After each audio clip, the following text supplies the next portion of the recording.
మంత్రాలయం పీఠాధిపతి శ్రీ శ్రీ శ్రీ జగద్గురువు సుబుధేంద్ర తీర్థ స్వామీజీ గారు మంత్రాలయం 40వ పీఠాధిపతి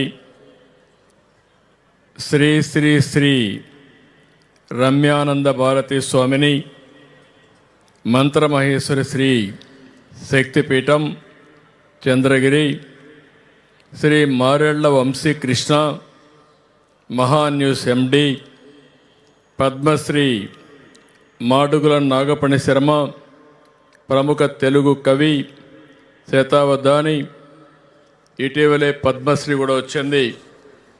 అదే మాదిరిగా ఈరోజు ఈ మహాశక్తి శివోహం కార్యక్రమం గట్టిగా అందరూ కూడా శివుని ఒకసారి ప్రార్థిద్దాం. ఓం నమః శివాయ.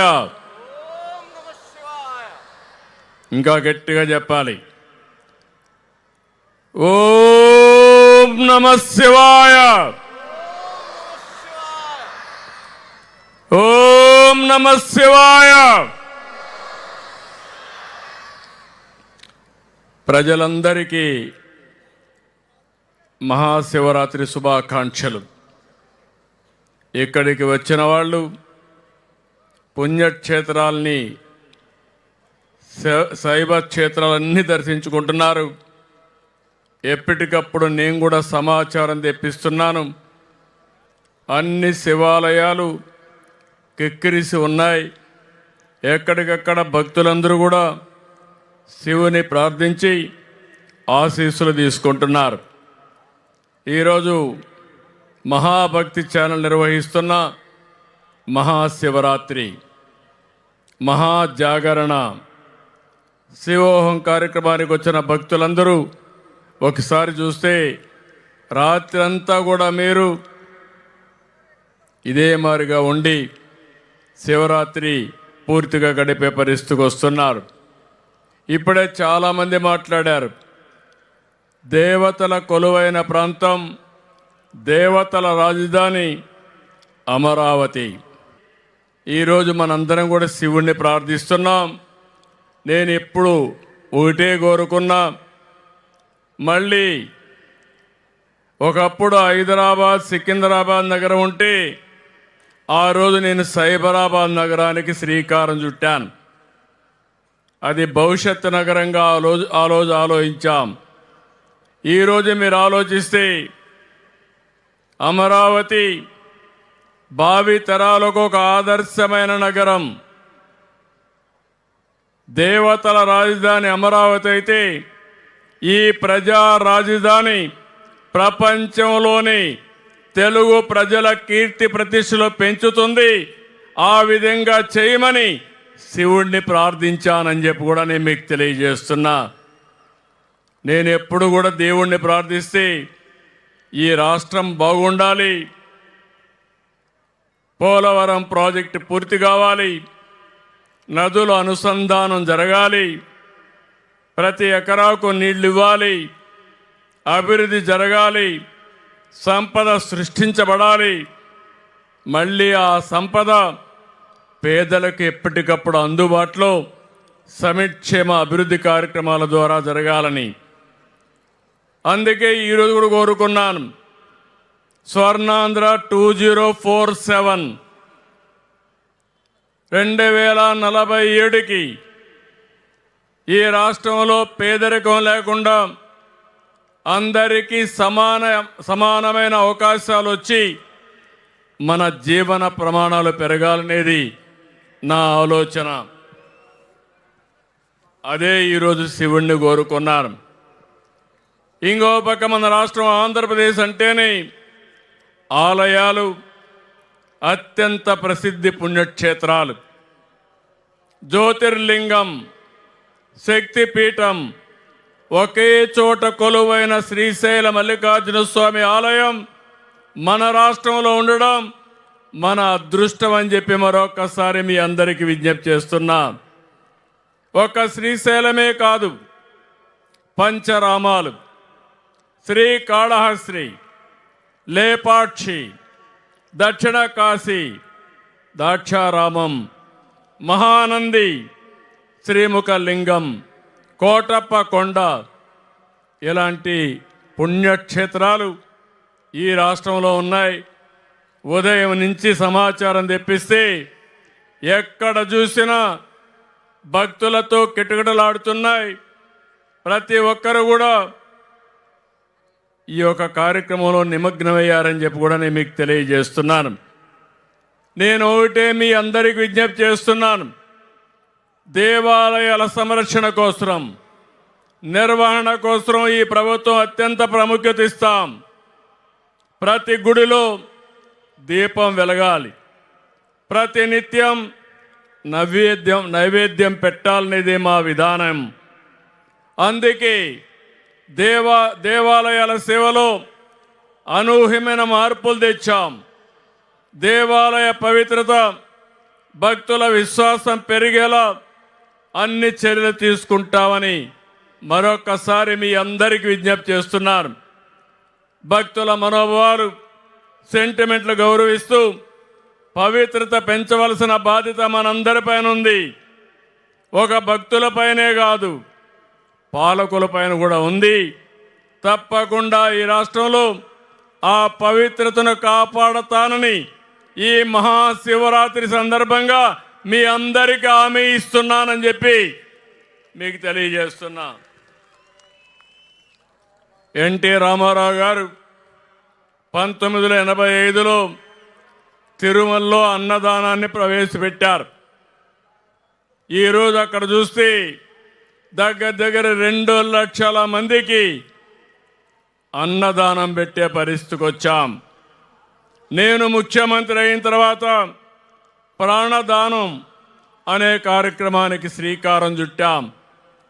శ్రీవారి సేవకులనే కార్యక్రమానికి శ్రీకారం చుట్టాం.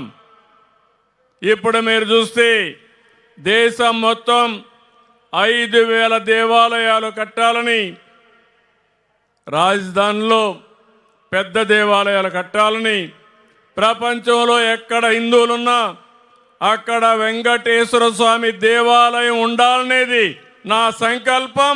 దానికోసం కృషి చేస్తానని మరొక్కసారి హామీ ఇస్తున్నాను.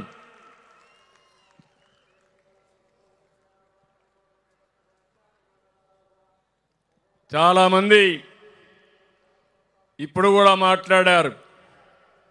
ఏపీ అంటే quantum valley, data centre, IT hub, green hydrogen, green energy అని. టెక్నాలజీ అవసరం. సంపద సృష్టించాలంటే టెక్నాలజీ మనం అందరం కూడా అడాప్ట్ చేసుకోవాల్సిన అవసరం ఉంది. నేను ఆ రోజు హైదరాబాద్లో ఐటీని ప్రమోట్ చేయడానికి మైక్రోసాఫ్ట్ అధినేత బిల్ గేట్స్ని హైదరాబాద్ తీసుకొచ్చాను. ఈరోజు మళ్ళీ ఏఐ వచ్చింది, క్వాంటమ్ వచ్చింది, టెక్నాలజీ పెను మార్పులు తీసుకొస్తా ఉంది. మన జీవితాల్లో మార్పు వస్తుంది. అందుకని మళ్ళీ రేపు బిల్ గేట్స్ మన అమరావతికి వచ్చి మనకు చేయూతనిస్తాడని మరొక్కసారి విజ్ఞప్తి చేస్తున్నాను. అలాంటి కార్యక్రమానికి శ్రీకారం చుట్టాం.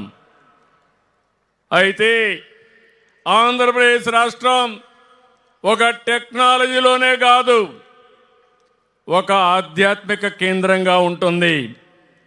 టెంపుల్ టూరిజానికి తిరుగు ఉండదని మరొకసారి మీ అందరికీ తెలియజేస్తున్నాను. భారతదేశంలో పవిత్ర దేవాలయాలు ఎక్కడన్నా ఉన్నాయంటే దానికి చిరునామా ఆంధ్రప్రదేశ్ అని మరొకసారి మీకు విజ్ఞప్తి చేస్తున్నాను.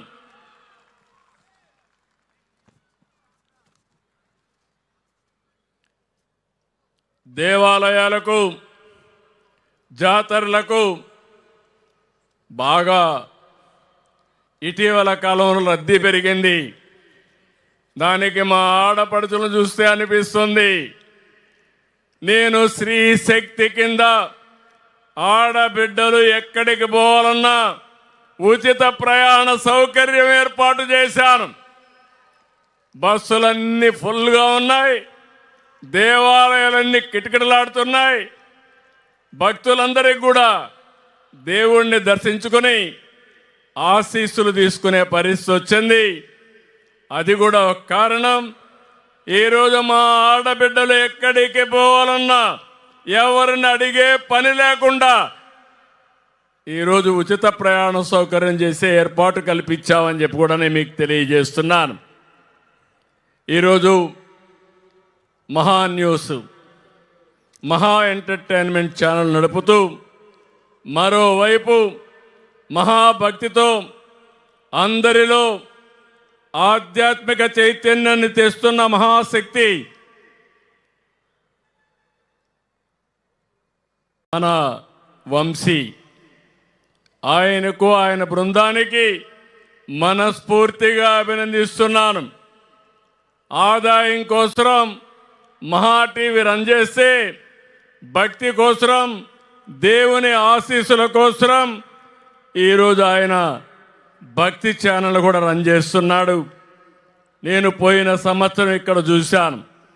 శివోహం కాకినాడలో సీతారాముల వారి కళ్యాణం, గచ్చిబౌలిలో శ్రీనివాస కళ్యాణం చేసి తెలుగు నేలపై భక్తి ఉద్యమాన్ని నడిపిస్తున్న వంశీని మరొక్కసారి మనస్ఫూర్తిగా అభినందిస్తున్నాను. రాబోయే రోజుల్లో, రాబోయే సంవత్సరం గోదావరి పుష్కరాలు వస్తున్నాయి. ప్రకృతిని ఆరాధించడం, పూజించడం మన భారతీయ సాంప్రదాయం. అందుకని ఓసారి నా అదృష్టం కూడా మూడోసారి గోదావరి పుష్కరాలు నిర్వహిస్తున్నాం. పై సంవత్సరం కృష్ణా పుష్కరాలు వస్తున్నాయి. అది కూడా మూడోసారి.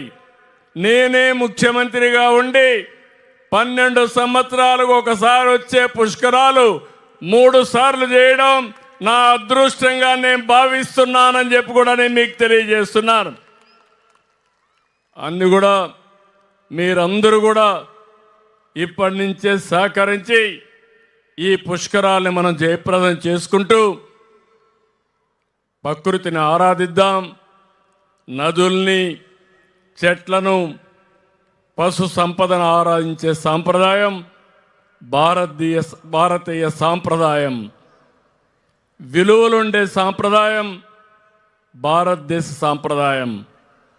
ప్రపంచంలో ఏ దేశంలోకి వెళ్ళినా అన్ని దేశాల కంటే కుటుంబ విలువలు కానీ, సామాజిక బాధ్యత కానీ ఉండే ఏకైక దేశం భారతదేశం అని చెప్పి కూడా నేను మీకు తెలియజేస్తున్నా.